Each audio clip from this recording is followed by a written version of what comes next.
الماني باللطف والإرشاد الهادي إلى سبيل الرشاد الموفق للتفقه في الدين من لطف به واختاره من العباد أحمده أبلغ حمد وأكمله وأزكاه وأشمله وأشهد أن لا إله إلا الله الواحد الغفار وأشهد أن محمدا عبده ورسوله المصطفى المختار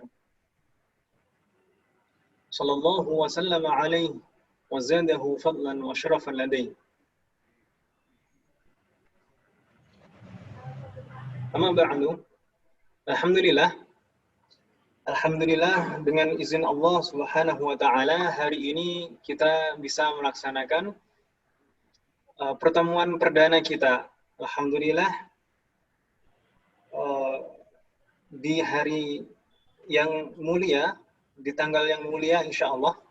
Semoga Allah memberkahi pertemuan kita pada malam hari ini. Jadi kebetulan kita hari ini tadi tanggal 9 Muharram Yaumut Tasu'a dan kita sudah masuk malam Asyura yang mana kita dianjurkan untuk memperbanyak amalan ibadah, terkhusus di siang harinya besok kita dianjurkan untuk berpuasa di hari Asyura, yang mana puasa tersebut di antara keutamaannya adalah menghapus dosa-dosa setahun yang lalu. Semoga Allah mengizinkan kita untuk mendapatkan keutamaan-keutamaan tersebut. Baik, hari ini insya Allah kita akan membahas atau memberikan muqaddimah seputar pembelajaran kita. Ini sebelumnya hari ini jadwal pertemuan hari ini sebenarnya khusus untuk ikhwan atau peserta putra. Tapi kalau misalnya hari ini peserta putra dan besok peserta putri, besok yang akhwat, besok sebenarnya tapi kalau misalnya ada ibu-ibu atau akhwat yang besok tidak bisa, kita izinkan untuk bergabung malam hari ini, tapi mohon menonaktifkan video dan audionya. Jadi di mute mikrofonnya dan videonya juga dinonaktifkan untuk yang akhwat atau ibu-ibu.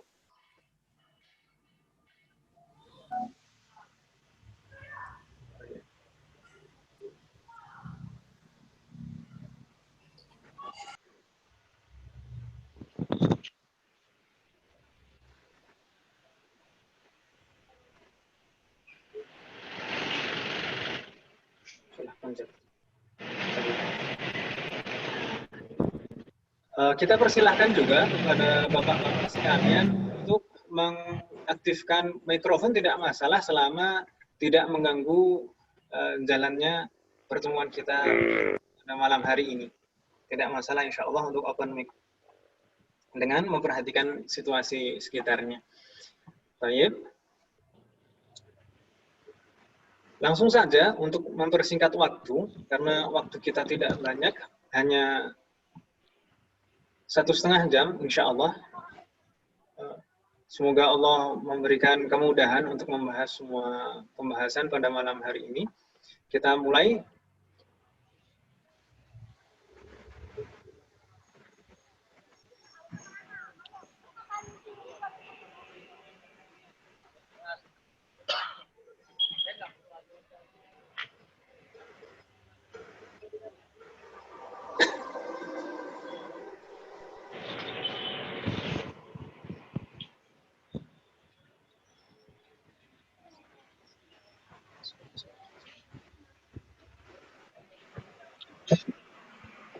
Yang paling pertama, kita ucapkan kepada bapak-bapak sekalian, ahlan wa sahlan wa marhaban. Selamat datang di program Kubaro kursus bahasa Arab online yang diselenggarakan oleh Markas Salman Al-Farisi.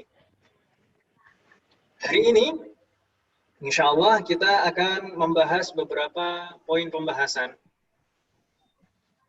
Di antaranya, yang pertama, seputar belajar bahasa Arab. Yang kedua, metode efektif belajar bahasa Arab. Yang ketiga, materi pembelajaran dan sistem belajar yang akan kita terapkan nanti. Selanjutnya, ada sistem penilaian dan kenaikan semester. Yang kelima, tata tertib. Tata tertib belajar kita nanti seperti apa. Dan yang terakhir, hal-hal lainnya nanti jika cukup, insya Allah, semoga Allah memberikan kemudahan. Yang pertama, seputar belajar bahasa Arab.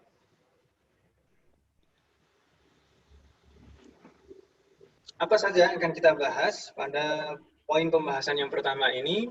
Yang pertama adalah motivasi atau tujuan belajar bahasa Arab. Apa yang kita cari ketika kita ingin belajar bahasa Arab? Apa motivasi kita? Yang kedua, insya Allah akan kita bahas pentingnya belajar bahasa Arab. Kenapa sih kita harus mempelajari bahasa Arab? Pentingnya apa? Yang ketiga adalah unsur-unsur bahasa. Ini sebenarnya umum, tidak hanya bahasa Arab saja. Unsur-unsur bahasa. Jika kita ingin mempelajari dan menguasai suatu bahasa, apa saja yang harus kita pelajari dan kuasai? Langsung saja, yang pertama, seputar belajar bahasa Arab, apa yang kita cari?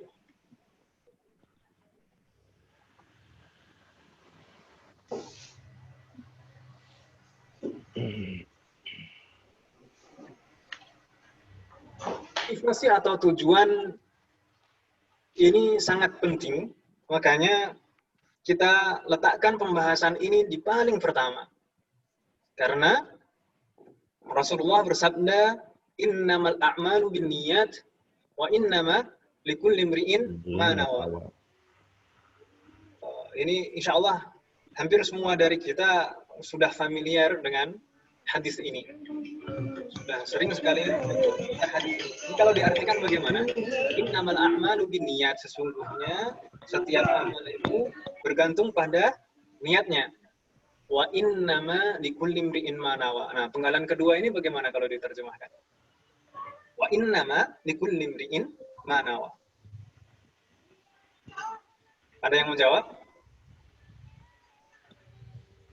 Ya, sesungguhnya apa-apa yang diniatkan, apa-apa yang dikerjakan itu tergantung apa yang dia niatkan. Lalu di situ kan ada dua lanjutannya lagi. Kan innamal a'malu binniyat wa innamal likulli imri'in ma nawa. Segala sesuatu itu apa yang dia niatkan. Baik. Ahsantum, jazakumullah khairan. Jadi di sini ada kata innama di dalam hadis ini. Innama itu sebenarnya kalau kita mempelajari lebih dalam tentang bahasa Arab, terutama dalam masalah balaghah, innama itu yufidul qasr, mengandung faidah pembatasan. Innama itu artinya sebenarnya bukan hanya sesungguhnya, tapi ada unsur pembatasan di situ. Jadi kalau dikatakan innama likulli imri'in ma nawa, itu kalau diartikan sesungguhnya setiap orang hanya akan mendapatkan yang dia niatkan saja. Hanya akan mendapatkan yang dia niatkan saja. Sama seperti di ayat innamal mu'minuna ikhwah. Innama itu di situ pakai innama bukan inna. Jadi kalau diartikan seharusnya sesungguhnya hanya orang-orang yang beriman saja yang bersaudara. Jadi seperti itu. Kalau diterjemahkan, sesungguhnya hanya orang-orang yang beriman saja yang bersaudara secara syariat.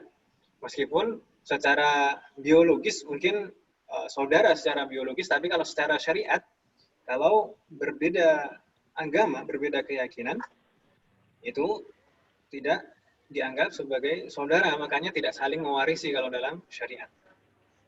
Di dalam hadis ini juga innama itu untuk pembatasan. Innamal a'malu binniyat wa innama likulli imri'in ma nawa. Sesungguhnya setiap amal perbuatan itu hanya bergantung pada niat, dan setiap orang hanya akan mendapatkan yang dia niatkan saja.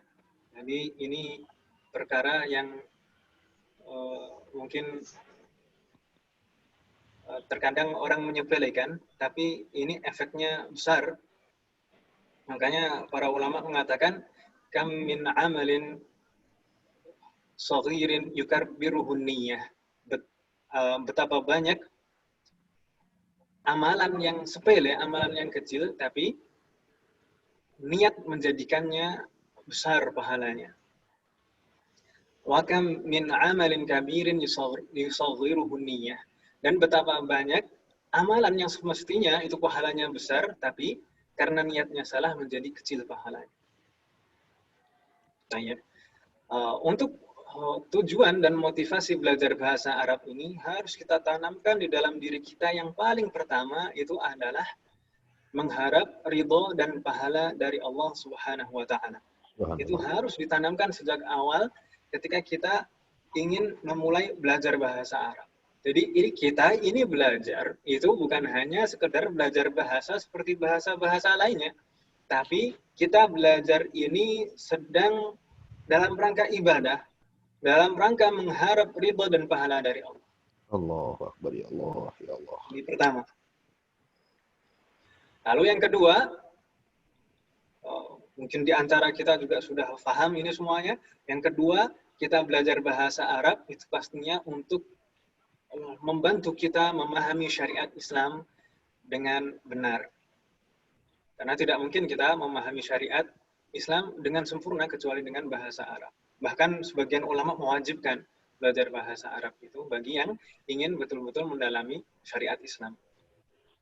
Yang ketiga, tentunya ketika kita belajar bahasa Arab, harapan kita nantinya akan lebih khusyuk di dalam beribadah, baik di dalam sholat, di dalam membaca Al-Quran, di dalam semua ibadah yang lain, yang tentunya semua ibadah itu kan ada unsur-unsur zikir dan doa.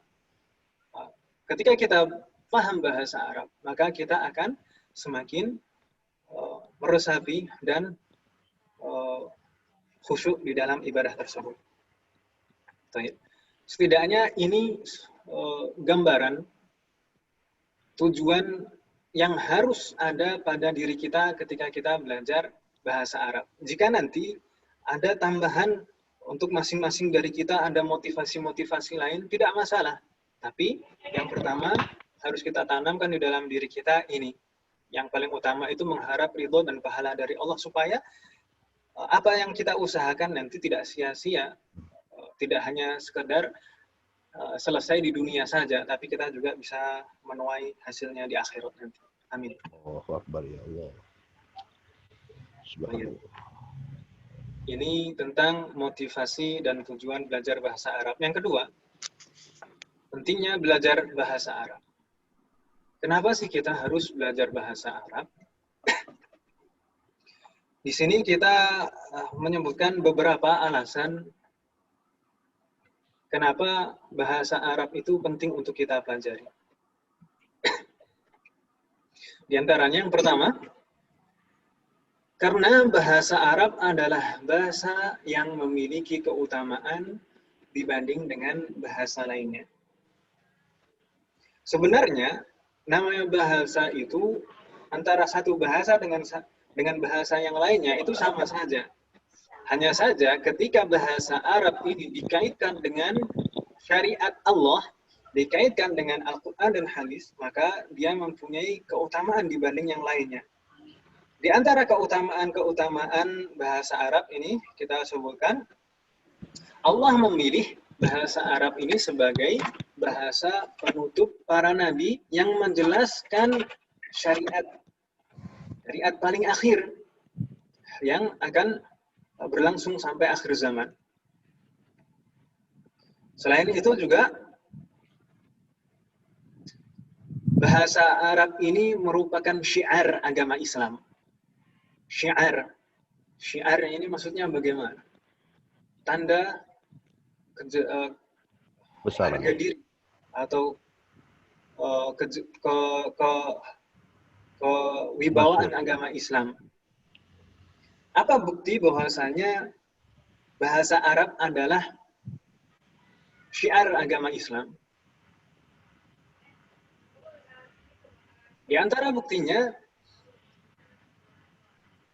negara-negara banyak sekali. Banyak negara yang sebelumnya tidak beragama Islam, ketika masuk agama Islam ke negara mereka, pertama-tama mereka merubah bahasa resmi mereka menjadi bahasa Arab.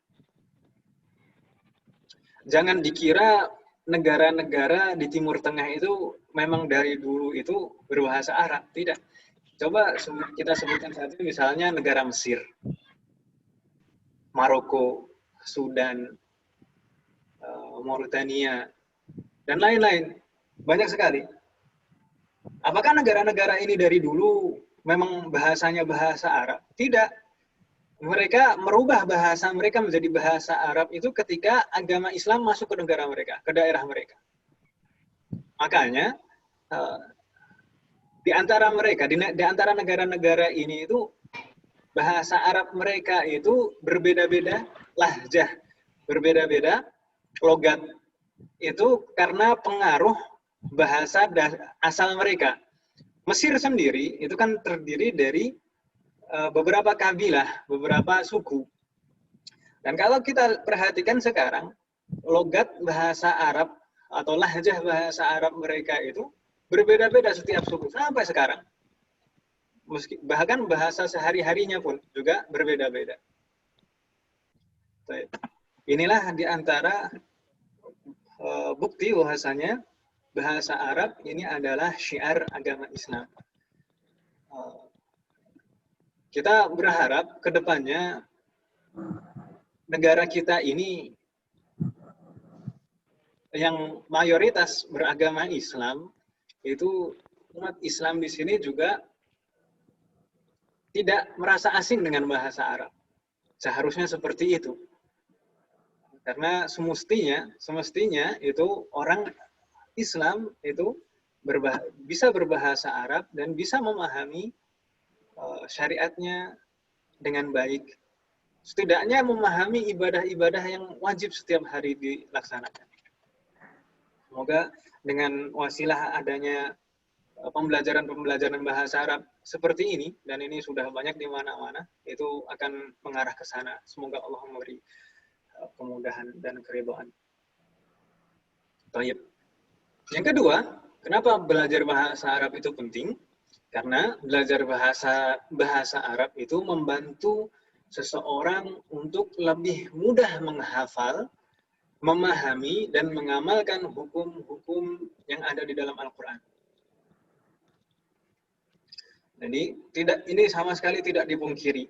Orang yang paham bahasa Arab itu pasti lebih cepat menghafal Al-Quran dibanding orang yang tidak tidak menguasai bahasa Arab sama sekali. Ini terbukti, saya sendiri mengalami. Dahulu saya pernah mengikuti, menjadi peserta daurah Al-Quran selama 3 bulan. Programnya itu selama 3 bulan itu hafal 30 juz. Sampai di sana, ternyata masing-masing peserta itu berbeda-beda kemampuannya. Kemampuan menghafalnya. Akhirnya dikelompokkan. Mana yang hafalannya lebih cepat dan mana yang kurang cepat. Ternyata yang hafalannya cepat ini memang semuanya ini sudah paham bahasa Arab. Dan yang secara kemampuan hafalan ini tidak terlalu cepat menghafal Al-Qur'annya, ini karena belum menguasai bahasa Arab.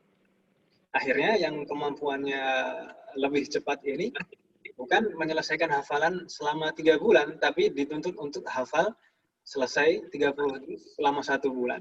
Dan alhamdulillah Allah memberikan kemudahan. Itulah salah satu bukti bahwasanya belajar atau mempelajari bahasa Arab itu akan memudahkan kita untuk menghafal Al-Quran. Baik, ini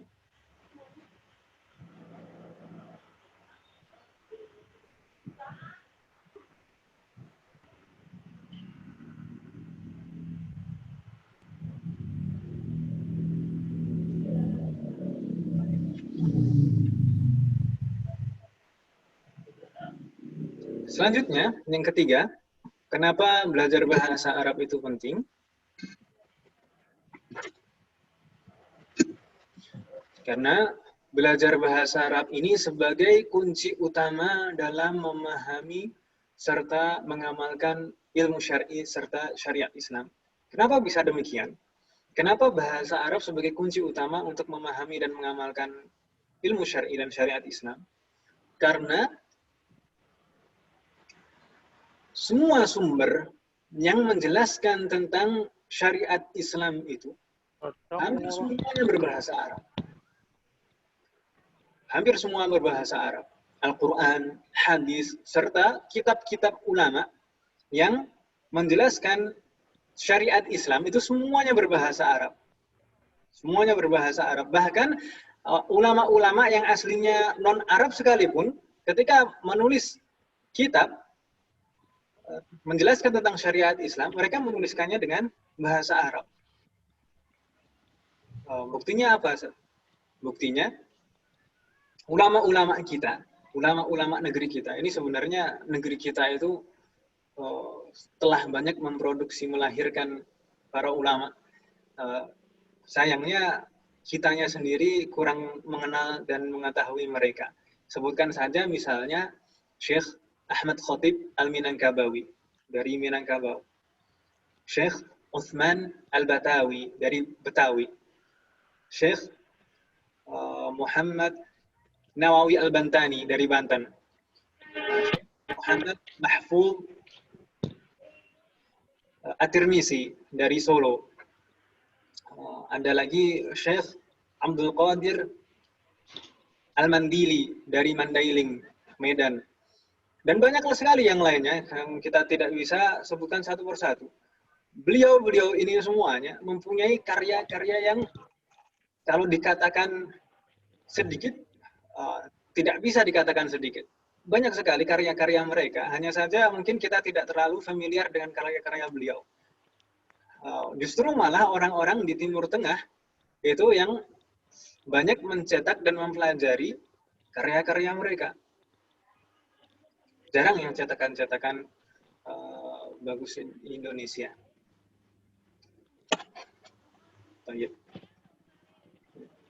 Kita lanjutkan. Alasan keempat kenapa belajar bahasa Arab itu penting. Belajar bahasa Arab bisa menghindarkan seseorang dari salah paham dalam mempelajari agama Islam. Kenapa demikian? Jadi sebenarnya salah satu sebab kenapa kok ada pemikiran-pemikiran yang nyeleneh, pemikiran-pemikiran yang menyimpang.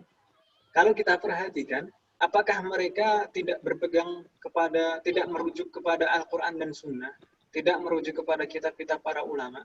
Sebenarnya mereka juga merujuk kepada Al-Quran, hadis, dan kitab-kitab para ulama.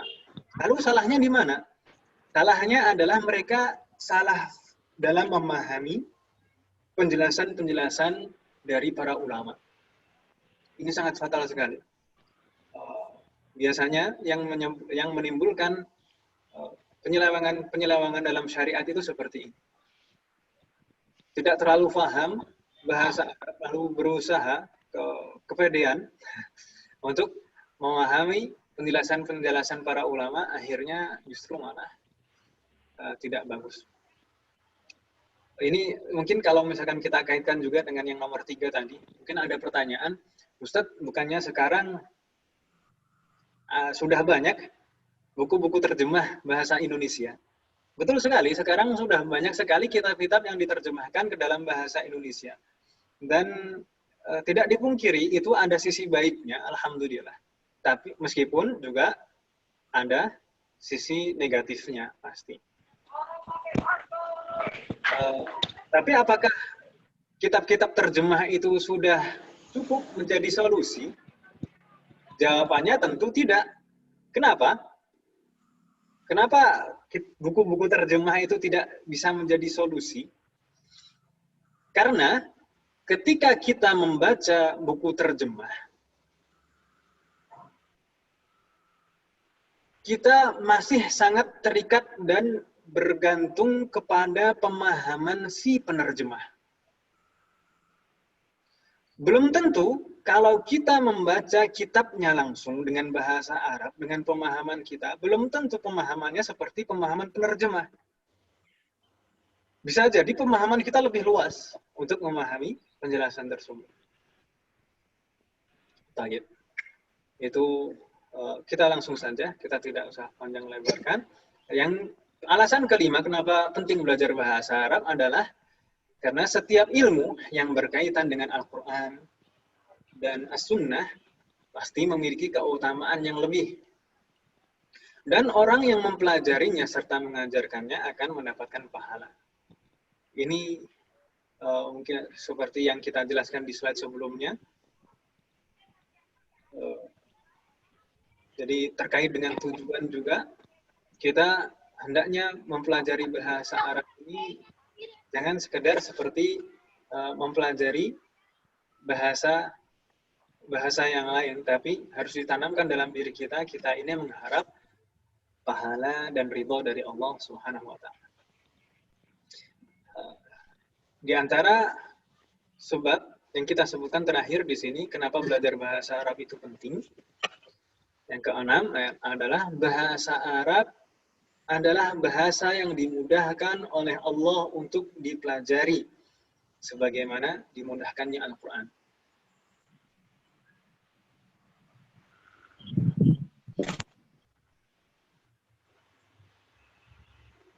Allah berfirman di dalam Al-Quran, وَلَقَدْ يَسَّرْنَا الْقُرْآنَ لِلذِّكْرِ فَهَلْ مِن مُدَّكِرٍ. Telah kami mudahkan Al-Quran sebagai peringatan. فَهَلْ مِن مُدَّكِرٍ. Maka adakah orang yang mau mengambilnya sebagai pelajaran? Allah menjelaskan di dalam ayat ini, Allah telah memudahkan Al-Quran untuk dipelajari. Konsekuensi dari itu, ketika Allah memudahkan Al-Quran untuk dipelajari, konsekuensinya adalah Allah memudahkan juga bahasa Al-Quran untuk dipelajari. Makanya tidak heran kalau di antara teman-teman, di antara anak-anak itu yang mempelajari bahasa Arab itu diberi kemudahan. Saya sendiri pernah mengalami belajar bahasa Arab itu, mungkin ada fase-fasenya, Pak ya. Pernah mungkin selama 3 tahun itu di madrasah itu belajar bahasa Arab itu nggak nyambung-nyambung. Mungkin karena salah diri saya sendiri, karena tidak ada motivasi, dan mungkin juga karena metodenya yang salah. Tapi setelah itu, ketika saya lulus madrasah, lalu berkeinginan untuk melanjutkan di pesantren itu memang ditekankan kepada santri baru, kita diberi waktu selama 3 bulan untuk mempersiapkan diri. Setelah 3 bulan, kita tidak boleh sama sekali berkomunikasi kecuali dengan bahasa Arab. Akhirnya apa yang terjadi? Alhamdulillah kita semuanya diberi kemudahan. Memasuki bulan keempat, itu kita sudah tidak ada beban ketika kita tidak memakai bahasa Indonesia lagi. Jadi ketika kita mendengar orang berbicara dengan bahasa Arab, itu kita sudah bisa memahaminya. Meskipun secara kalau kita berbicara sendiri, ngomong sendiri itu mungkin perlu latihan, tapi ketika kita mendengar orang berbicara dengan bahasa Arab, kita sudah bisa memahami dengan sempurna dan menulis dan lain sebagainya. Alhamdulillah. Jadi bahasa Arab adalah bahasa yang diberi kemudahan oleh Allah untuk dipelajari. Akan tetapi meskipun bahasa Arab ini adalah bahasa yang dijanjikan oleh Allah untuk mudah dipelajari, bukan berarti kita dengan santai, dengan leha-leha, lalu berharap kita bisa bahasa Arab. Tidak seperti itu. Karena terkadang saya menyampaikan segala hal, segala sesuatu yang mempunyai keutamaan itu pasti butuh perjuangan untuk mendapatkannya. Saya ulangi lagi, segala sesuatu yang mempunyai keutamaan pasti butuh perjuangan untuk mendapatkannya. Misalnya, penghafal Al-Quran itu keutamaannya luar biasa. Apakah ada orang yang santai-santai, rebahan, tiba-tiba hafal Al-Quran? Kan tidak ada kan, Pak ya? Surga itu merupakan keutamaan yang luar biasa. Apakah kita bisa mendapatkannya hanya dengan bersantai saja? Tentu tidak. Demikian juga dengan bahasa Arab. Meskipun bahasa Arab itu sebenarnya mudah, tapi harus ada usaha. Harus ada perjuangan yang kita tempuh. Jangan sampai pernah berpikir, oh ini saya sudah daftar di kursus bahasa Arab. Saya mendaftar ini, belajar bahasa Arab. Nanti pasti saya bisa belajar bahasa Arab. Jangan berpikir seperti itu, karena kita di sini ini bukan pesulap. Tapi kita di sini hanya membantu dan memfasilitasi. Semoga dengan usaha kita, dengan kegigihan kita, dengan kerja keras kita, kita diberi kemudahan oleh Allah untuk menguasai bahasa Arab. Amin ya Allah.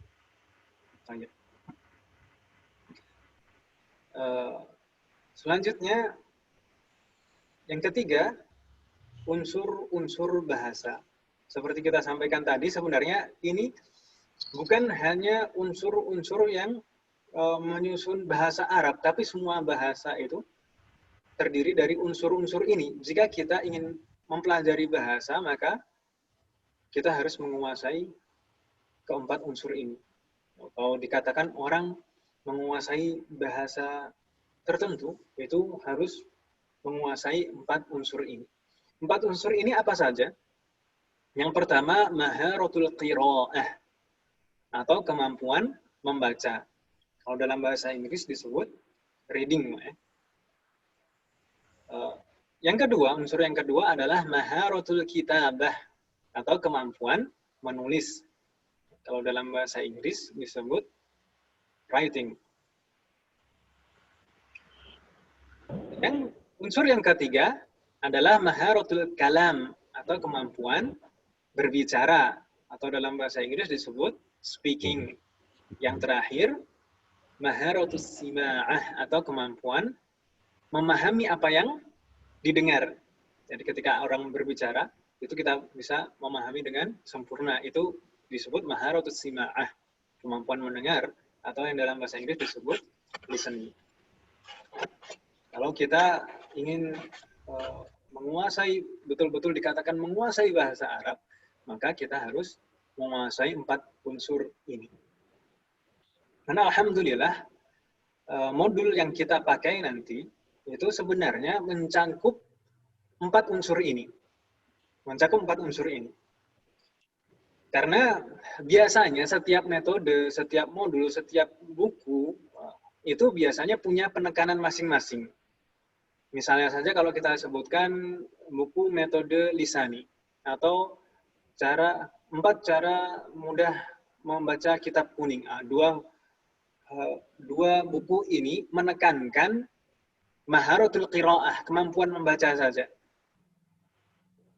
Ada juga misalnya kitab Al-Arabiyah Baina Yadaik, atau kalau biasanya disebut ABI, Al-Arabiyah Baina Yadaik. Kalau kita perhatikan kitab ini, di jilid pertama, 1 jilid itu yang tebal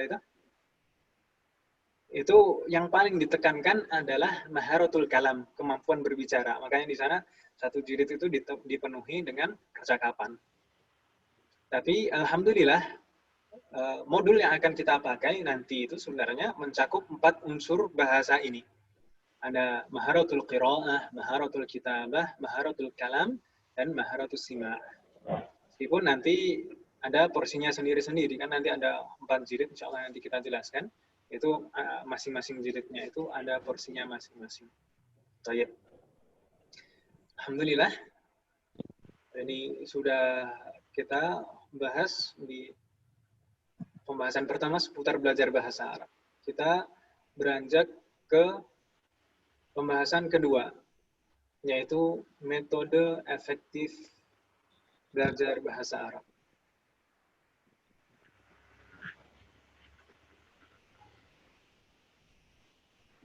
Baik.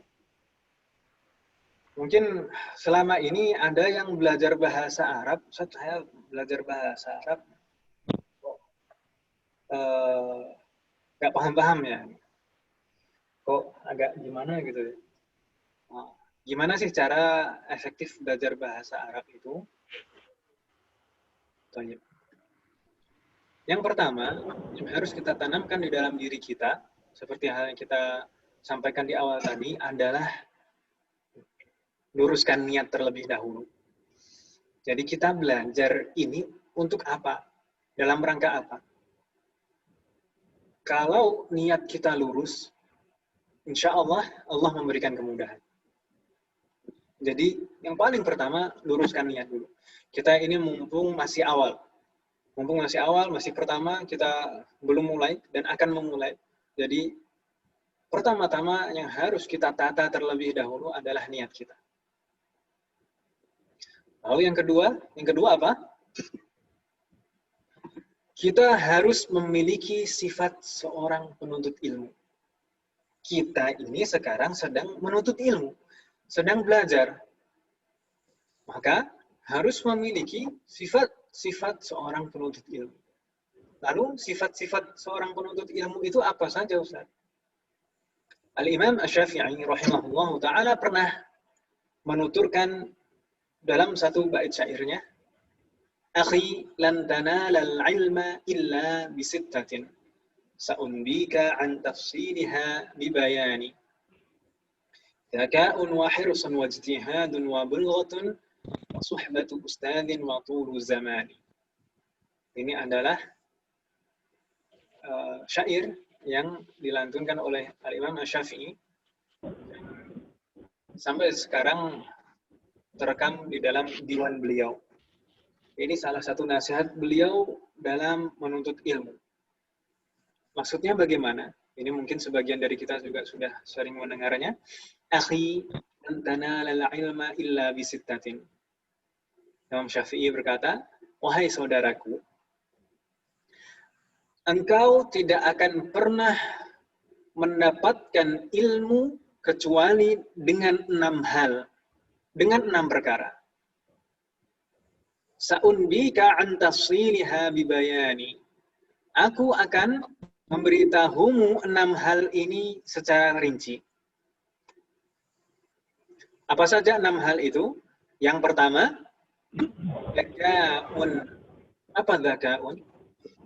Dzaka'un adalah kecerdasan.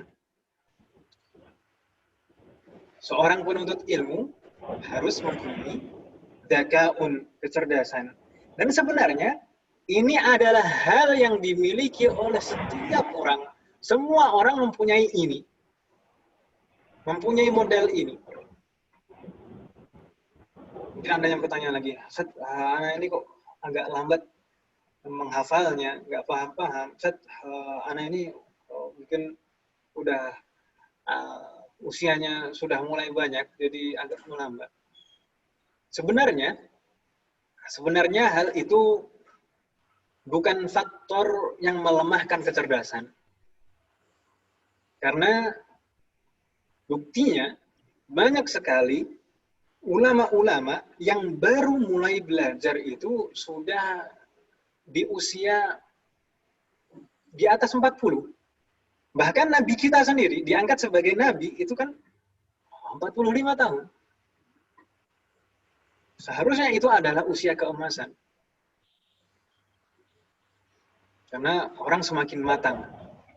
Tapi kenapa kok atau pertanyaannya dirubah?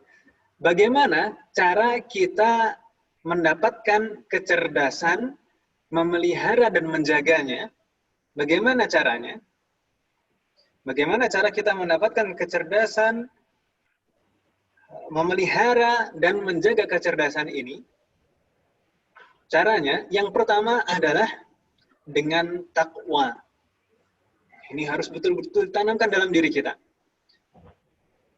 Kalau kita ingin kecerdasan, kita ingin cepat dalam menghafal, kita ingin cepat dalam memahami, maka kita harus meningkatkan ketakwaan kita. Karena Allah juga bersabda di dalam Al-Quran, "Wattaqullaha wa yu'allimukumullah." Bertakwalah kepada Allah, maka Allah akan memberikan ilmu kepada kalian. Bertakwalah kepada Allah, maka Allah akan memberikan ilmu kepada kalian. Makanya tidak heran kalau para ulama itu biasanya sebelum mulai belajar itu, wudu dulu, sholat 2 rakaat dulu, baru mulai membaca kitab. Atau sebelum menulis kitab itu wudu dulu, sholat 2 rakaat dulu, baru mulai menulis kitab. Dan juga banyak sekali pesan-pesan, nasihat-nasihat para ulama tentang hal ini. Di antaranya pesan atau nasihat Imam Malik kepada Al-Imam Asy-Syafi'i ketika Imam Syafi'i masih usia remaja. Imam Malik ini kan salah satu gurunya Imam Syafi'i. Jadi dulu ketika masih usia remaja, Imam Syafi'i itu mendatangi Imam Malik. Dalam perjumpaan pertama kali, Imam Malik langsung berkata, "Inni ara anna Allah qad qadhafa fi qalbika nuran, fala tudfi'ha bil ma'siyah."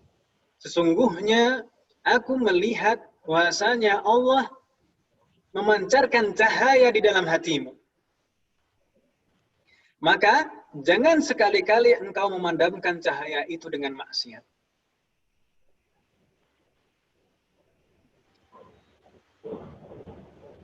Di lain kesempatan Imam Syafi'i juga pernah menuturkan bahwasanya suatu ketika beliau merasa hafalannya ini melambat. Suatu ketika Imam Syafi'i merasa hafalannya ini melambat. Akhirnya beliau mengadu kepada salah seorang gurunya yang bernama Imam Waki'. Beliau mengadu, "Syakautu ila Waqi'in su'a hifdhi." Aku mengadu kepada Imam Waki' tentang buruknya hafalanku, tentang lemahnya hafalanku. Lalu apa jawaban Imam Waki'? Apa nasihat beliau kepada Imam Syafi'i? "Fa'arsyadani ila tarkil ma'asi, li'anna al-ilma nurun wa nurullahi la yuhda li'asi." Maka Imam Waki' berpesan kepadaku, menasihatiku agar aku meninggalkan kemaksiatan. Karena sesungguhnya ilmu adalah cahaya dari Allah. Ilmu adalah cahaya dari Allah. Dan cahaya Allah tidak akan diberikan kepada orang yang bermaksiat. Semoga Allah mengampuni dosa-dosa kita semuanya. Amin ya Allah. Amin ya Allah. Hendaknya kita memperbanyak istighfar, karena siapa manusia mana yang tidak pernah berdosa, gitu kan Pak ya? Hendaknya kita memperbanyak istighfar, karena Rasulullah juga pernah bersabda, "At-taibu minadz dzanbi kaman la dzanbalah." Seseorang yang bertaubat dari dosanya seperti orang yang tidak pernah melakukan dosa. Jadi diampuni, seketika diampuni semua dosa-dosanya. Semoga Allah mengampuni dosa-dosa kita semua. Amin ya Allah. Amin ya Allah. Yang kedua, bagaimana agar kita bisa memelihara dan merawat kecerdasan kita adalah dengan kepercayaan diri. Dengan kepercayaan diri. Terutama dalam belajar bahasa ini. Karena belajar bahasa ini ibarat anak kecil yang baru belajar bicara. Kalau kita perhatikan, anak kecil yang baru belajar bicara itu bagaimana? Yang penting ngomong kan, Pak ya? Yang penting bicara. Ya, entah salah, entah benar. Yang penting dia mencoba, meskipun salah, pasti nanti ada yang membetulkan. Namanya orang anak kecil kalau mau belajar bicara itu kan harus banyak mencoba, banyak melihat, banyak mendengar. Gak masalah namanya salah, namanya orang belajar salah itu wajar. Kalau sudah nggak salah sama sekali, ya bukan belajar, tapi ngajar kan gitu, Pak. Orang yang ngajar aja kadang masih salah kan gitu, Pak. Jadi kita harus menjaga kepercayaan diri kita dalam belajar. Jangan takut salah, namanya belajar itu wajar salah. Jangan pernah kita merasa kecil hati atau rendah diri dalam belajar. Atau bahkan cenderung suudzon. Suudzon mending kalau suudzon kepada diri sendiri, kalau orang lain masih mending. Kalau suudzon kepada Allah ini sudah keterlaluan. Kita ini diberi kemampuan oleh Allah. Kita ini diberi kemampuan agar kita bisa berusaha. Jangan sampai kita meragukan kemampuan yang diberikan oleh Allah kepada kita. Jadi begini, terkadang itu memang fitrahnya manusia itu ketika sudah bisa berusaha, sudah punya kemampuan itu malah suudzon. Gambarannya seperti ini. Dulu, ketika kita di dalam kandungan ibu kita, kita tidak bisa berusaha apapun sama sekali. Kita tidak bisa mencari makan sendiri, tidak bisa mencukupi kebutuhan kita sendiri. Tapi Allah menjamin hidup kita, menjamin keberlangsungan hidup kita dan kebutuhan kita. Kita masih bisa hidup meskipun dari satu jalur rezeki saja, yaitu melalui tali pusar yang masuk ke dalam perut kita. Itu hanya satu jalur rezeki itu yang kita punya. Kemudian setelah kita dilahirkan, kita masih tidak berdaya. Kita tidak bisa mencukupi kebutuhan kita sendiri. Kita hanya bisa merengek dan merengek. Tapi Allah menjamin kehidupan kita. Dan bahkan jalur rizki yang awalnya hanya satu itu tadi, ketika sudah diputus satu jalur itu, Allah menggantikannya dengan 2 jalur. ASI ibu kita. Ketika sudah mulai beranjak anak-anak, kita masih belum bisa mencari penghidupan kita sendiri. Tapi Allah masih menjamin kehidupan kita. Bahkan yang 2 jalur rezeki tadi ketika sudah diputus, kita bisa menikmati macam-macam rezeki yang lebih banyak lagi. Tapi terkadang ketika seseorang sudah mempunyai kekuatan, sudah bisa berusaha, biasanya justru saat itu orang tersebut mulai suudzon kepada Allah. Ini nanti kalau gini gimana ya? Nanti jangan-jangan anak nggak bisa gini, jangan-jangan gini. Banyak sekali was-was, banyak sekali bisikan syaitan. Kita harus menjaga kepercayaan diri kita dan husnudzon kita kepada Allah Subhanahu wa taala. Baik. Ini sifat pertama yang harus, atau hal pertama yang harus dimiliki oleh seorang penuntut ilmu, yaitu kecerdasan. Cara memelihara dan mendapatkan kecerdasan adalah dengan ketakwaan dan percayaan diri. Yang kedua, apa kata Imam Syafi'i? Setelah zakaun, yang kedua adalah hirsun. Apa itu hirsun? Hirsun adalah tamak ilmu. selalu merasa kurang dalam ilmu, selalu merasa haus ilmu, kita harus selalu merasa sebagai gelas kosong yang siap menampung ilmu kapanpun juga. Jangan pernah kita merasa sebagai gelas yang penuh. Ketika diisi air, dia tidak akan masuk, tidak akan menampung air, justru air itu akan luber, akan tumpah kemana-mana. Jadilah seseorang yang selalu haus akan ilmu. Ketika kita mempunyai sifat tamak ilmu seperti ini, punya keinginan keras untuk selalu belajar, ini adalah modal utama sebagai penuntut ilmu.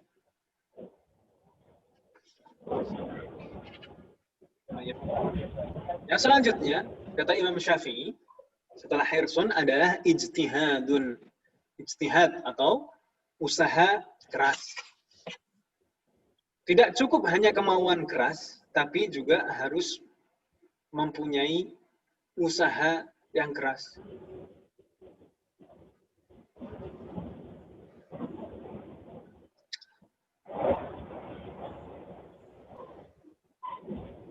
Baik. Di antara bentuk usaha yang bisa kita tempuh, bisa kita ambil dalam belajar bahasa Arab itu apa saja? Di antaranya adalah membiasakan diri. Seperti kita katakan tadi di awal, belajar bahasa itu seperti halnya anak kecil belajar bicara. Maka harus banyak membiasakan diri. Lalu bagaimana kita membiasakan diri dalam belajar bahasa ini? Misal, ini salah satu contoh, misalnya, kalau kita dalam satu rumah, semua anggota keluarga kita, misalkan ya, suami kita, istri kita, bahkan kalau misalkan anak-anak kita juga ikut belajar bahasa Arab, ya, berarti ini satu tempat tinggal, satu rumah, ada beberapa orang yang belajar bahasa Arab, sama-sama belajar bahasa Arab. Atau misalnya, satu kos-kosan misalnya, kalau misalkan mahasiswa atau pelajar. Coba dengan sanak keluarga kita ini, atau dengan teman kita yang satu tempat tinggal ini, coba buat satu kesepakatan yang mana dalam satu hari itu harus ada 1 jam saja yang harus berbahasa Arab. Yang mana kita harus berbahasa Arab. Tidak boleh bicara kecuali dengan bahasa Arab. Misalnya dari ba'da maghrib sampai isya misalnya. Itu saja cukup. Ya. Itu untuk membiasakan diri kita berbicara dengan bahasa Arab. Mungkin di awal-awal ya agak canggung, nggak masalah. Misalnya mau ngomong, setiap kali mau ngomong buka kamus dulu misalnya. Ya nggak masalah. Atau misalkan sebisanya masih campur-campur. Yang penting harus ada bahasa Arabnya. Misalkan kalau kita tahu babun itu, buka babun. Kitab, buku itu kita bilang kitab, jangan bilang buku lagi. Tolong ambilkan kitab. Atau lain sebagainya. Yang penting dalam 1 jam itu kita harus membiasakan diri dengan bahasa Arab. Ini salah satu bentuk pembiasaan diri. Lalu, di antara bentuk pembiasaan diri juga, ketika kita sudah mengetahui kosakata dalam bahasa Arab, usahakan dipraktekkan. Usahakan dipakai kosakata tersebut. Seperti kita contohkan tadi, misalkan babun, pintu itu bahasa Arabnya babun. Untuk sementara waktu, tinggalkan bahasa pintu. Pakai bahasa babun. Jangan sebut pintu, tapi sebut babun. Misalkan nanti kita tahu rumah, bahasa Arabnya baitun. Jangan sebut rumah dulu untuk sementara waktu. Saya mau pulang ke bait. Nah, gitu. Jadi, pakai bahasa Arabnya dulu. Agar kita terbiasa.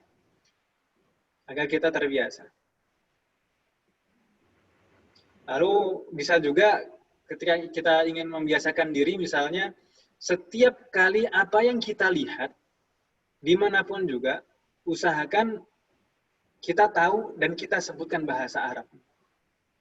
Ini sebenarnya pengalaman pribadi saya. Dulu ketika di awal-awal, di beberapa pekan awal di pesantren itu, asrama saya, jarak dari asrama ke masjid itu kurang lebih 300 meteran lah. 300 meter. 300 meter itu kan kalau jalan kaki lumayan, Pak ya. Itu dari 300 meter itu banyak sekali yang saya lihat. Ada lapangan, ada pohon, ada bebatuan, ada pasir, ada daun, ada kelas, ada bangku, pintu, dan lain sebagainya. Ada kolam, dan lain sebagainya. Kolam di dalamnya ada ikan, air, dan lain sebagainya. Nah, setiap apa yang saya lihat, itu saya berusaha, saya tahu bahasa Arabnya dan saya sebutkan. Setiap yang saya lihat, saya sebutkan bahasa Arabnya. Misalkan, batu, hajar, pohon, syajarun, air, ma'un, kolam, birkatun, ikan, samakatun, dan lain sebagainya. Terus, setiap yang saya lihat itu, saya berusaha untuk sebutkan bahasa Arab. Ya, bukan berarti ngomong sendiri di jalan, Pak ya. Nanti ya di dalam hati aja nggak apa-apa. Yang penting kita usahakan praktekkan apa yang kita hafalkan. Dan tentunya kita juga harus banyak menghafal kosakata. Harus banyak menghafal kosakata. Banyak menghafal kosakata di sini bukan berarti harus misalnya dalam satu waktu langsung kita paksakan harus hafal 100 misalnya. Tidak harus seperti itu. Kita bisa membuat kebiasaan rutin. Misalnya saja, dalam satu hari kita menghafal 10 atau 5 lah. 5 kosakata saja, pagi 5. Setiap pagi kita menghafal 5 kosakata bahasa Arab. Setiap hari tapi, setiap hari. Kalau setiap hari kita menghafal 5 kosakata saja, dalam satu pekan sudah 35 kosakata. Dalam satu bulan, 35 kali 4, sudah 120 kosakata. Dalam satu tahun, tinggal dikali 12. Sudah banyak sekali kosakata yang kita kuasai kan, Pak? Apalagi kalau misalkan kita menghafalnya pagi 5, sore 5, berarti 10. Itu lebih banyak lagi. Dan nanti program kita, insya Allah juga memfasilitasi dan sedikit memberi tuntutan untuk menghafal kosakata, karena nanti akan ada setiap pekannya itu tugas menghafal kosakata. Nanti insya Allah akan kita jelaskan. Di antara bentuk usaha atau pembiasaan dalam mempelajari bahasa Arab adalah kita sering mendengar dan melihat orang berbicara bahasa Arab. Alhamdulillah saat ini fasilitas itu banyak yang bisa kita pakai. Misalkan saja YouTube misalnya. Kita bisa kapanpun juga, syaratnya ada kuota atau jaringan internet, kita bisa membuka YouTube, lalu kita misalkan ketik di YouTube, misalkan muhadharah syekh siapa misalkan. Kita bisa menyimak dan melihat bagaimana seorang syekh, orang Arab asli langsung berbicara. Mungkin di awal-awal kita merasa orang Arab itu kalau bicara itu cepat sekali. Intonasinya mungkin memang tinggi, intonasinya nadanya tinggi, tapi ritmenya cepat sekali. Tapi dengan kita ulang misalkan sekali, 2 kali, 3 kali, semakin sering kita ulang, nanti akan semakin kita paham, semakin kita bisa menangkap apa yang dimaksud, yang dibicarakan. Itu untuk membiasakan unsur bahasa yang keempat tadi, maharatus sima'ah, kemampuan untuk memahami apa yang didengar. Selain itu juga kita harus sering latihan atau mencoba baik empat unsur itu semuanya, baik membaca, menulis, dan juga berbicara. Baik. Ini dzakaun, hirsun, wajtihadun. Selanjutnya yang keempat adalah bulghatun. Bulghah, apa itu bulghah? Bulghah adalah bekal yang cukup. Maksudnya bekal yang cukup ini bagaimana? bekal yang cukup di sini bukan berarti sesuatu yang mewah, tidak.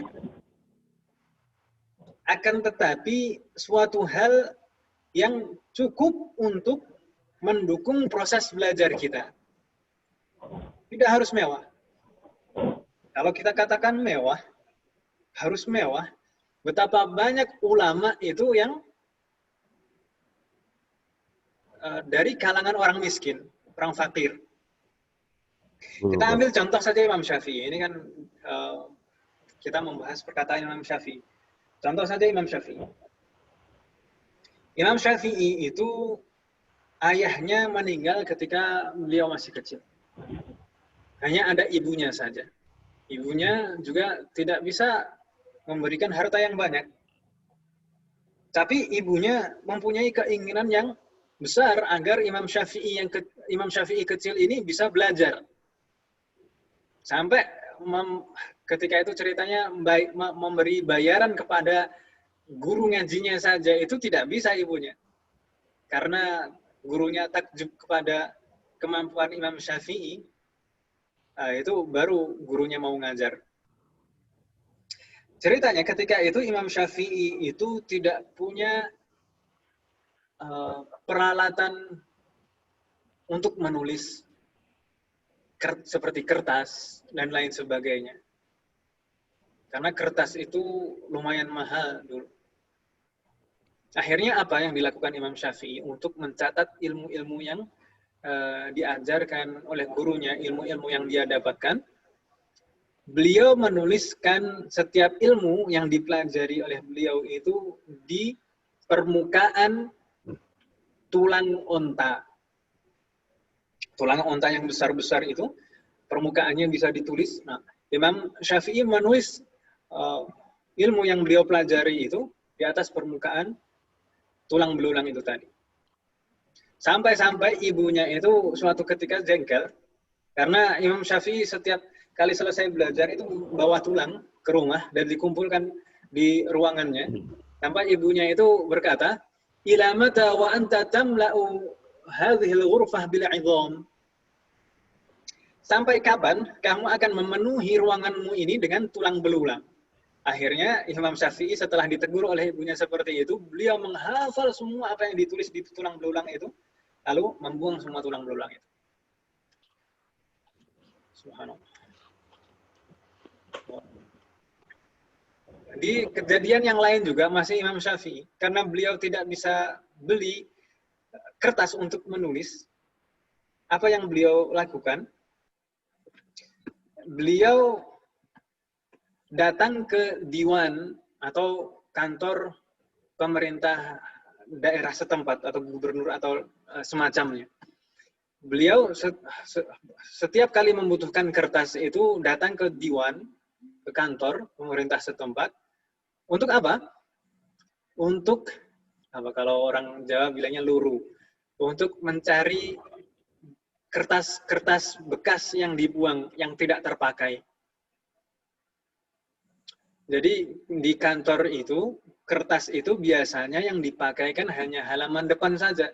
Sedangkan halaman belakangnya kosong. Nah, halaman belakang inilah yang dimanfaatkan oleh Imam Syafi'i untuk menulis. Baik. Itu salah satu bentuk kegigihan Imam Syafi'i dalam menuntut ilmu. Tapi intinya tetap harus kita mempunyai bekal, sarana, perlengkapan untuk belajar. Ustaz, untuk belajar online ini bagaimana? Ini kan belajar online ini berbeda dengan belajar offline. Nah, memang berbeda. Tentu dikatakan kalau sama tidak bisa. Belajar online ini kita sarankan, kami sendiri dari Markas Salman itu untuk belajar online itu menyarankan untuk ada, kalau bisa itu ada laptop agar bisa belajar dengan nyaman, itu ada laptop kalau bisa, atau tablet misalnya, atau misalnya kalau tidak bisa punyanya HP juga bisa disambungkan ke TV misalnya.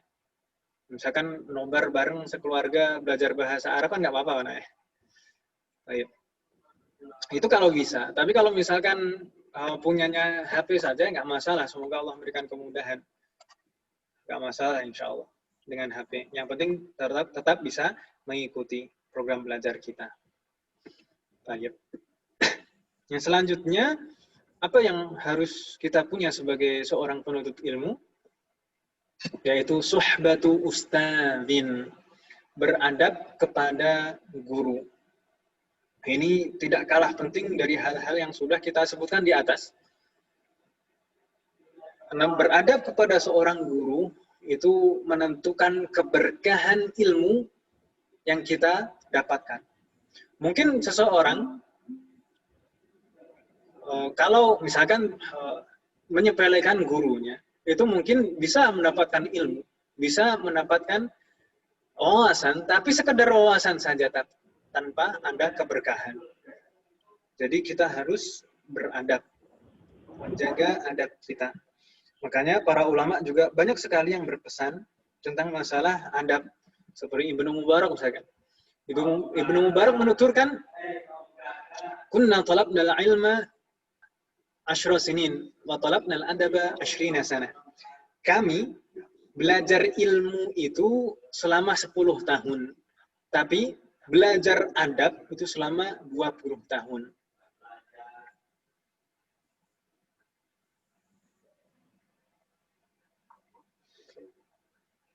Dan masih banyak sekali, misalkan pesannya Ibnu Sirin, ketika Ibnu Sirin masih kecil mau berangkat menuntut ilmu, ibunya berpesan, la in ta'allamta baban min al-adabi ahabbu ilayya min an tata'allam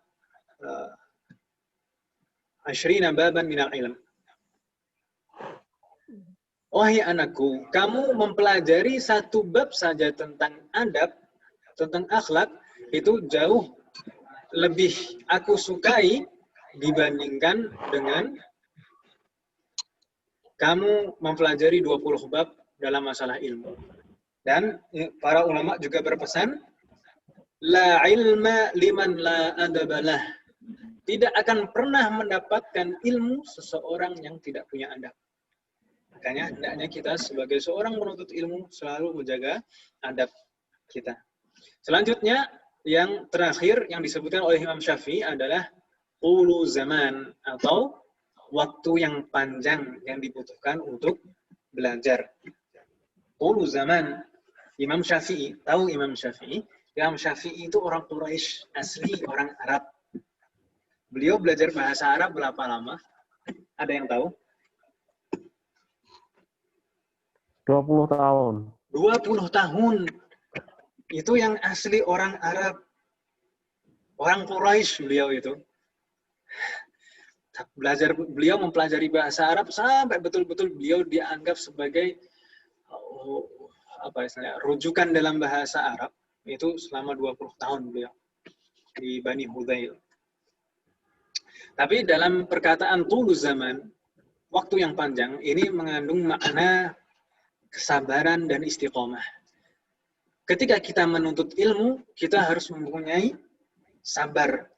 Karena namanya menuntut ilmu itu pasti ada godaannya. Pasti ada rintangannya. Seperti kita sampaikan di awal tadi, pasti butuh perjuangan. Dan juga harus istiqomah menuntut ilmu itu. Biasanya kan terkadang seseorang itu semangat itu di awal, kan? Anget-anget gitu di awal. Nanti pertemuan kedua, ketiga mulai izin misalnya. Lalu selanjutnya karena pertemuan sebelumnya nggak masuk, pertemuan selanjutnya, nggak nyambung jadi pembahasannya, bingung, jadi semangatnya menurun. Akhirnya Allah alam seperti itu ya. Semoga semuanya di sini nanti istiqomah semuanya. Amin. Ya Allah. Amin. Amin. Saya ingin memberikan satu cerita tentang proses perjuangan seorang ulama menuntut ilmu, satu orang saja, yaitu Ibnu Jandal Al-Qurtubi. Ibnu Jandal atau juga yang disebut Abu Nasr. Kunyah beliau Abu Nasr. Suatu ketika beliau bercerita tentang masa belajar beliau dulu. Beliau bercerita, dulu aku belajar kepada Syekh Abi Ali Al-Baghdadi di Masjid Jami' Zahra di Cordoba. Ketika itu musim semi, musim semi biasanya ada penghujan di sana. فبينما أنا ذات يوم في بعد الطريق إذ أخذتني سحاب فما وصلت إلى مجلسه رحمه الله إلا وقد ابتلت ثيابي كله. Ketika itu aku berangkat menuju tempat beliau ngajar. Tempat beliau mengajar di Masjid Zahra. Di tengah perjalanan turun hujan lebat sekali. Akhirnya aku basah kuyup. Ini Ibnu Jandal bercerita. Aku basah kuyup, seluruh bajuku basah dan aku mengeluh. Ketika itu sampai di tempat guru beliau Abu Ali. Beliau basah kuyup, Ibnu Jandalnya basah kuyup dan menggerutu. Dilihat oleh Abu Ali, oleh gurunya. Ditegur, "Mahlan ya Aba Nasr." Sabar wahai Abu Nasr. Ibnu Jandal sabar. "La ta'saf ala ma 'arada lak." Janganlah engkau mengeluh atas apa yang menimpamu. فهذا شيء يضمحل عنك بسرعة بثياب غيرها تبدلها. Hal ini yang menimpamu ini akan cepat hilang ketika engkau mengganti bajumu. Lalu Abu Nasr berkata, Abu Ali, gurunya itu berkata, "Qad 'arada li ma abqa bi jismi dunuban tadkhulu ma'i al-qabr." Telah membekas pada diriku, telah membekas di dalam diriku hal yang tidak akan pernah hilang sampai aku mati. Telah membekas di jasadku hal yang tidak akan pernah hilang sampai aku masuk ke dalam liang lahat. Akhirnya guru beliau ini bercerita bagaimana kejadiannya. Beliau bercerita bahwasannya gurunya ini, beliau bercerita bahwasanya dulu aku pernah belajar kepada Ibnu Mujahid rahimahullah. Maka aku berangkat menuju tempat beliau mengajar itu sebelum subuh. Min akhiril laili qabla al-fajri. Dengan tujuan li'aqtariba minhu. Dengan tujuan agar aku bisa duduk dekat dengan beliau. Pasti kalau kita dekat dengan orang yang mengajar itu biasanya lebih jelas penjelasannya. Ya harapannya demikian. Dan juga kita mendapatkan keberkahan dalam ilmu. Jadi Abu Ali ini berangkat sebelum subuh ke tempat mengajarnya Ibnu Mujahid. Lalu apa yang terjadi? Falamma intahaitu ila ad-darbi alladhi kuntu akhruju minhu ila majlisihi alfaituhu mughlaqan wa asra alayya fathuhu. Ketika aku sampai di tempat terakhir yang bisa aku capai, di tempat mengajarnya Ibnu Mujahid, ternyata tempatnya, bangunan tersebut sudah ditutup pintunya.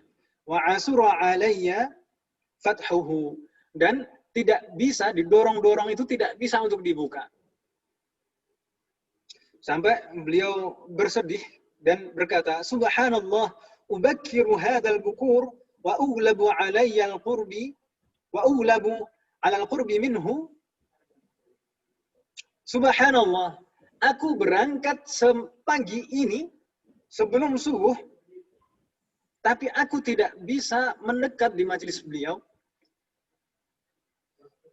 Lalu beliau melihat di sekitar bangunan tersebut, fanadhartu ila sarabin bi janbid dar faqtahamtuhu. aku melihat di samping bangunan itu ada saluran air semacam selokan yang merupakan jalur pembuangan air dari dalam bangunan tersebut. Lalu apa yang beliau lakukan? Yang Abu Ali lakukan? Faqtahamtuhu, aku masuk melalui lubang tersebut. Falamma tawassattuhu daqa bi wa lam aqdir 'ala al-khuruj wala 'ala an-nuhud. Ketika sampai di pertengahan lubang tersebut, ternyata lubangnya semakin menyempit. Beliau tidak bisa maju dan tidak bisa mundur. Lalu apa yang beliau lakukan? Faqtahamtuhu ashadda iqtiham. Maka aku memaksakan diri terus untuk masuk. Hatta nafadhtu ba'da an takharraqat thiyabi. Sampai aku bisa lolos dari lubang itu setelah terkoyak-koyak bajuku wa athara sarabu fi lahmi hatta inkashafa al-'admu, dan tercabik-cabik dagingku, dan bahkan beliau menuturkan hatta inkashafa al-'admu, sampai nampak tulang belulangku.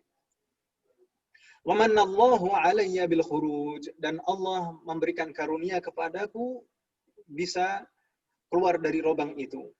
Fawafaitu majlis syekh ala hadhihi al-hal, dan aku menghadiri majelis syekh dalam keadaan seperti itu, berdarah-darah seperti itu. Fa aina anta mimma aradali, maka gurunya ini mana guru muridnya tadi? Maka apakah sebanding apa yang menimpamu dengan apa yang menimpaku? Baik, ini adalah gambaran bagaimana seorang ulama, pengorbanan dan perjuangan seorang ulama dalam menuntut ilmu. Baik. Kita lanjutkan. Afan ini. Subhanallah, ini waktunya ternyata berjalan cepat. Kita lanjutkan materi pembelajaran dan sistem belajar kita. Ini materi inti kita. Materi dan sistem belajar yang diterapkan atau yang kita terapkan nanti.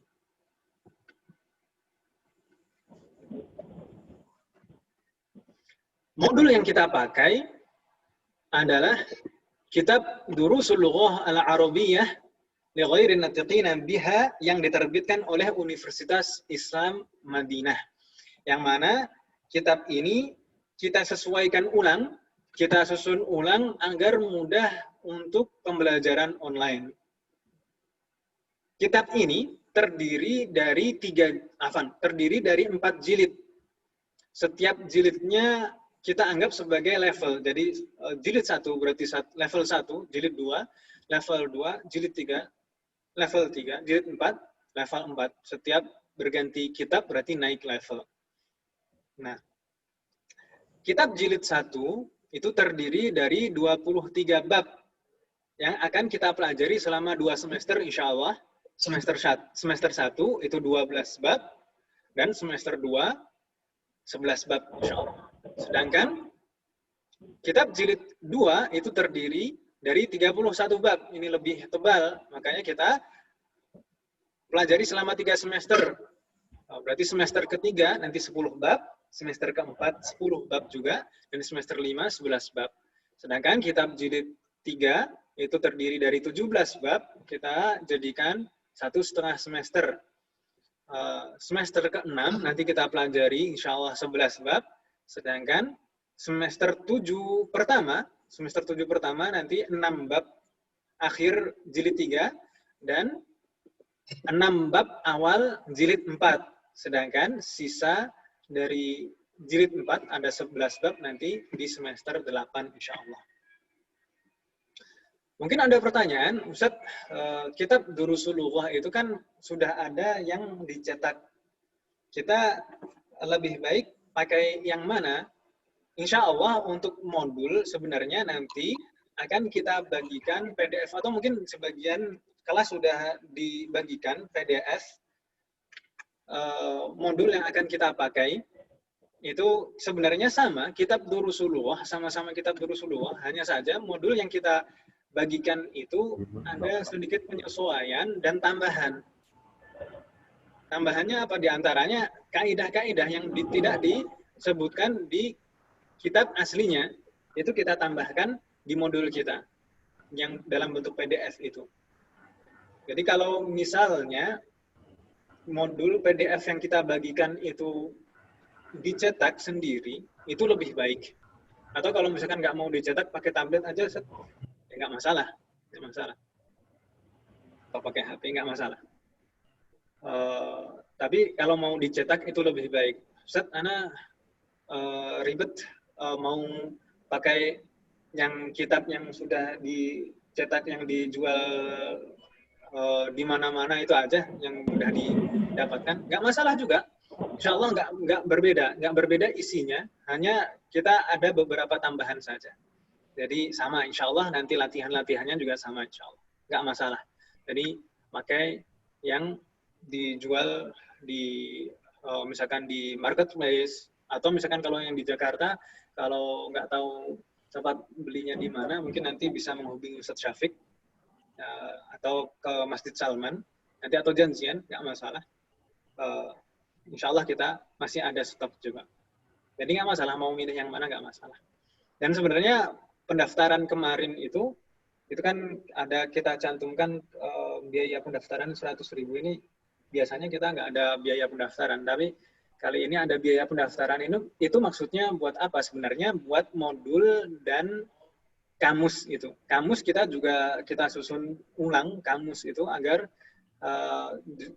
tidak banyak kesalahan dan ada tambahan juga tentang uslub di sana. Jadi kita bagikan dalam bentuk PDF itu ada modul dan kamus. Itu nanti setiap semester akan kita bagikan modul dan kamus yang akan dipelajari di semester tersebut. Jadi biaya pendaftaran 100.000 itu hanya di awal saja. Tapi kalau misalkan tidak bisa, kita tidak akan pernah memaksakan.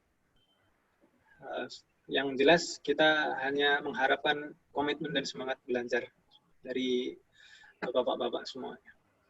Selanjutnya, setelah ini sistem belajar. Sistem belajar kita ini Indiku Baro atau kursus bahasa Arab online itu yang pertama tatap muka. Program ini berbasis full online, jadi tidak ada tatap muka offline sama sekali. Tidak akan ada misalkan nanti ujian offline, tidak. Kita semuanya online. Termasuk ujian insya Allah juga kita terapkan online nanti. Nanti ujiannya bagaimana? Tidak usah dibahas sekarang, nanti kita belajar aja belum. Mau tanya ujian.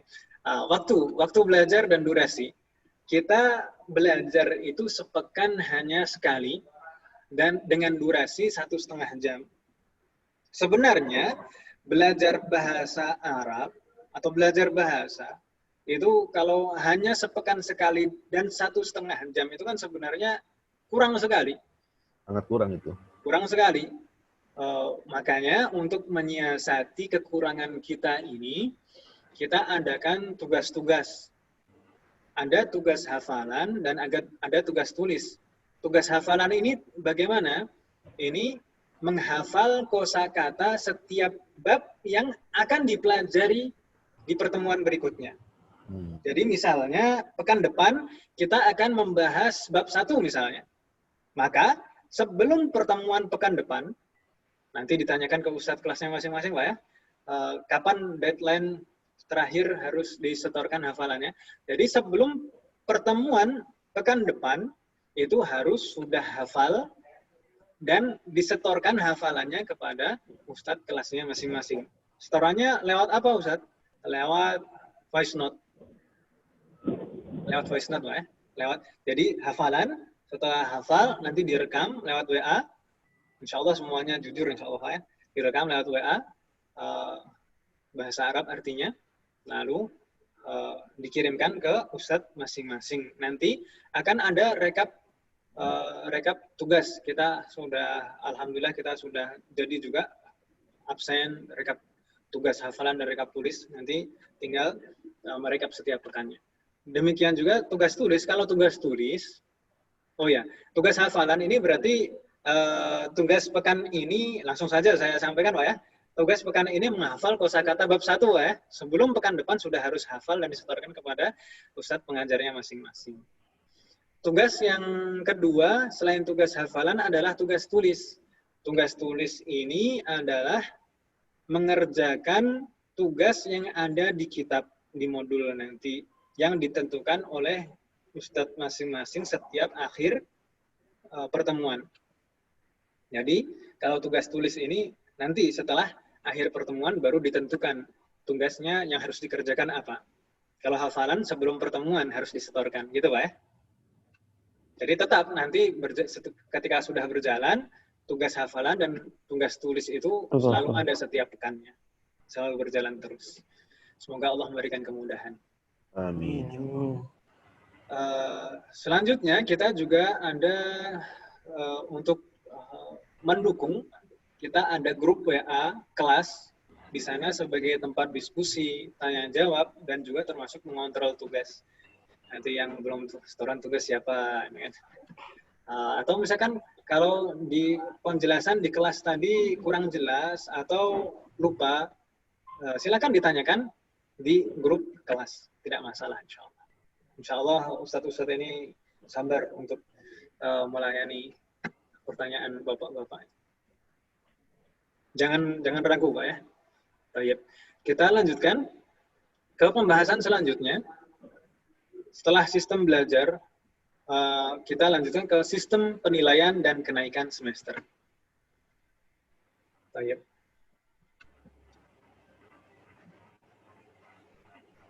Jadi untuk setiap semester itu ada, nanti kan untuk bisa lanjut ke semester selanjutnya itu ada nilainya Pak. Ada nilainya, dan nilai itu nanti insya Allah akan kita bagikan dalam bentuk sertifikat setiap semesternya. Setiap semesternya. Nilai itu total poinnya ada 100. 100 poin itu terdiri dari nilai ujian tulis akhir semester atau al-ikhtibar at-tahriri, ujian tulis akhir semester. Itu 60 poin.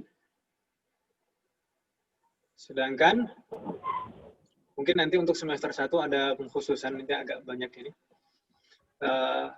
Sedangkan 30%-nya adalah al-musyarakah, nilai dari al-musyarakah. Musyarakah ini termasuk keaktifan dan tugas. Tugas setiap pekannya itu nanti akan direkap nilainya. Dan 10%-nya dari 100 itu tadi adalah nilai al-hudur atau kehadiran. Jadi kehadiran itu juga ada nilainya, juga berpengaruh. Nanti kalau misalkan tidak bisa hadir, usahakan izin, Pak ya. Kalau izin tidak kita hitung ghaib, tidak kita hitung apa istilahnya, kosong nilainya. Tapi kalau misalkan tidak hadir, tidak ada keterangan, maka hitungannya ghaib dan tidak ada nilainya, kosong nilai. Jadi ini penilaian setiap akhir semesternya seperti ini. Ustadz, untuk bisa naik semester itu nilai minimalnya berapa?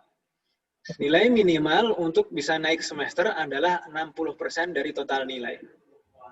Jadi jangan diremehkan, misalkan tugas setiap pekannya, tugas tulis maupun hafalan, kehadiran, itu jangan diremehkan. Itu sangat membantu biasanya.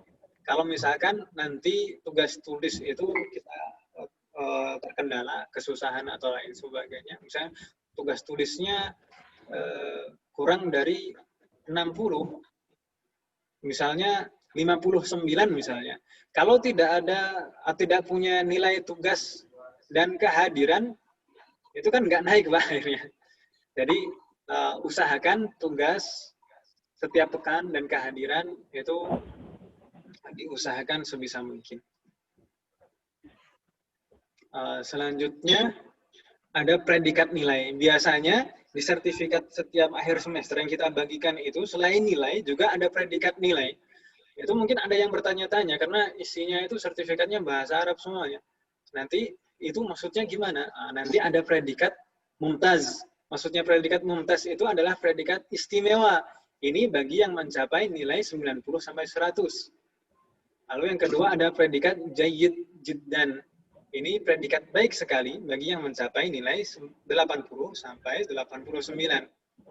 Lalu ada predikat jayyid atau predikat baik bagi yang mencapai nilai 70 sampai 79.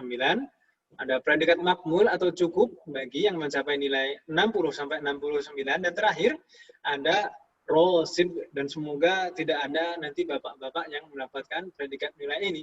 Karena ini predikat nilai kurang dan berarti harus mengulang belajar pada semester tersebut. Karena nilainya kurang dari 59. Baik.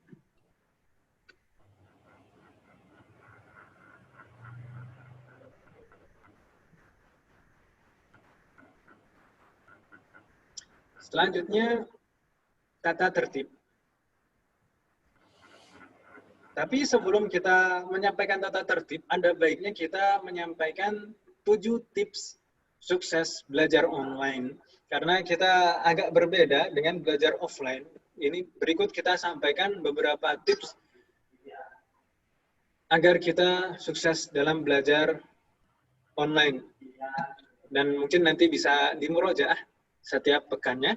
Yang pertama, yang kita ingatkan di depan tadi, di awal tadi, jadikan belajar ini sebagai lahan ibadah, bukan sebagai beban. Terkadang anak-anak itu belajar, apalagi zaman sekarang ini belajarnya kebanyakan online, itu tertekan, menjadi beban. Itu mungkin karena motivasinya, tujuannya. Kita harus memperbaiki motivasi kita atau tujuan kita. Jadi harus kita sadari betul-betul kita belajar itu dalam rangka ibadah, bukan sebagai beban. Yang kedua,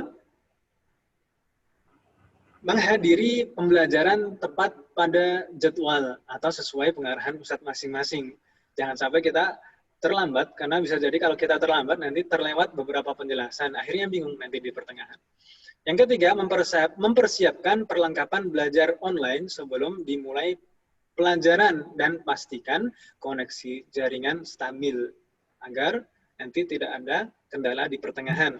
Yang keempat, memilih atau menentukan tempat yang kondusif untuk belajar. Yang kelima, disarankan untuk open mic dengan tetap memperhatikan keadaan sekitar.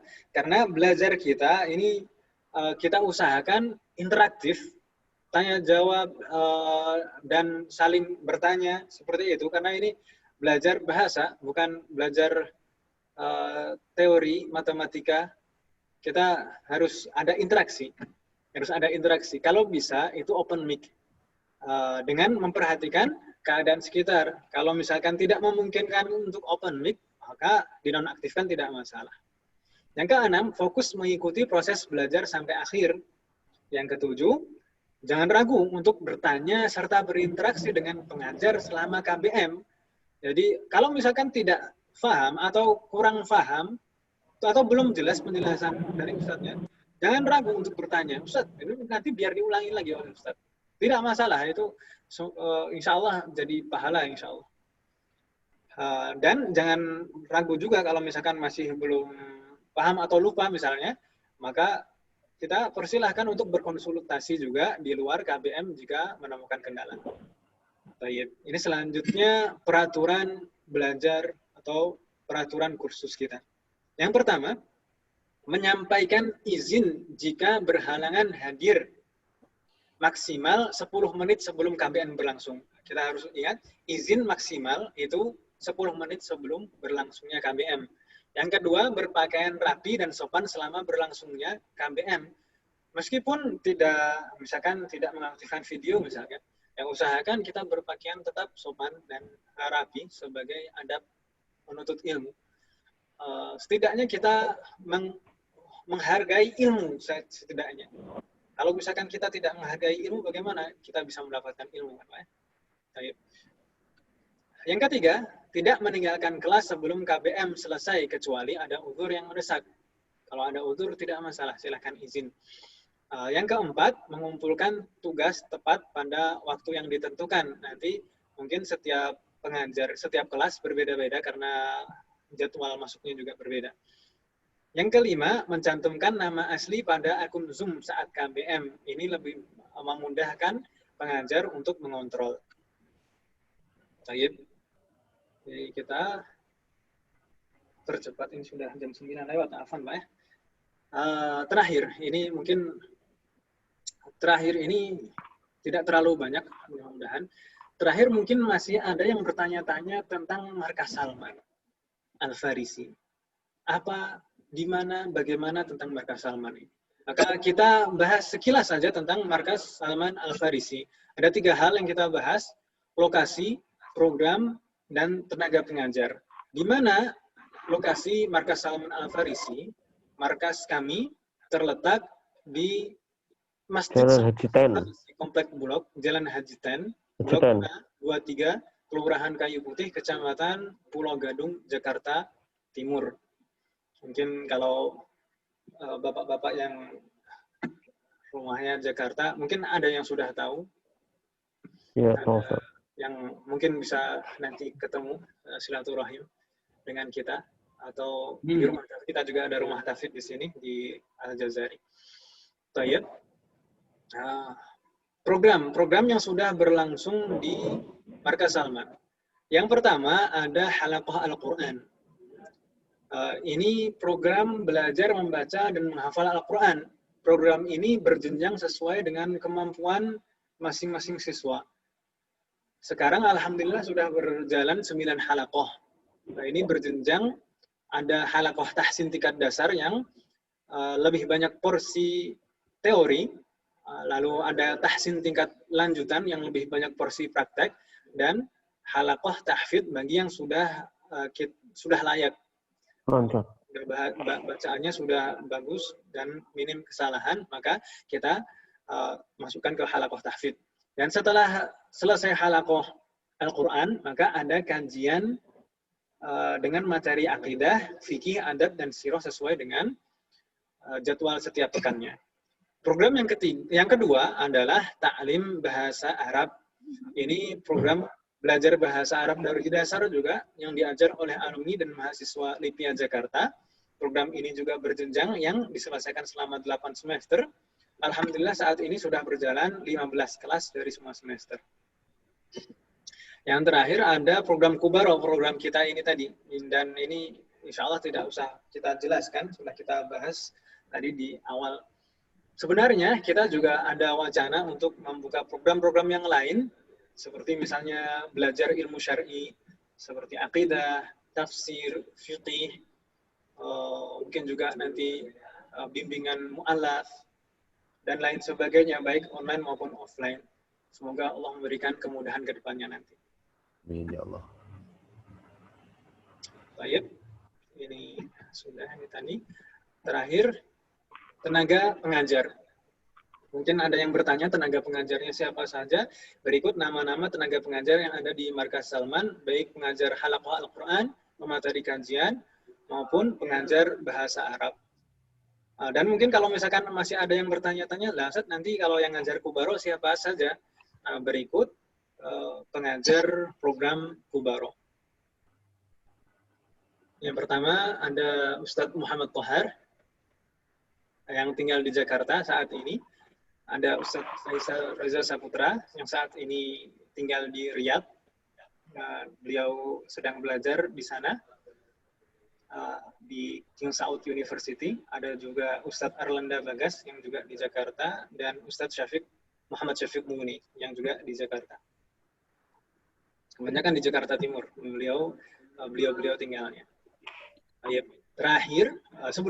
Sebelum kita penutupan, di sini ada beberapa dokumentasi kegiatan belajar mengajar di Markas Salman Al-Farisi. Ini halaqah Al-Quran Ikhwan, halaqah Al-Quran Akhwat, dan juga kajian. Dan ini kelas bahasa Arab.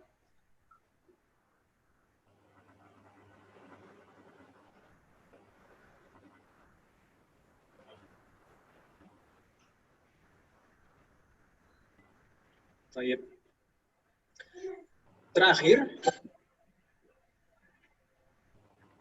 Terakhir kita tutup dengan perkataan Khalifah Umar bin Khattab, "Ta'allamul Arabiyyata fa innaha min dinikum."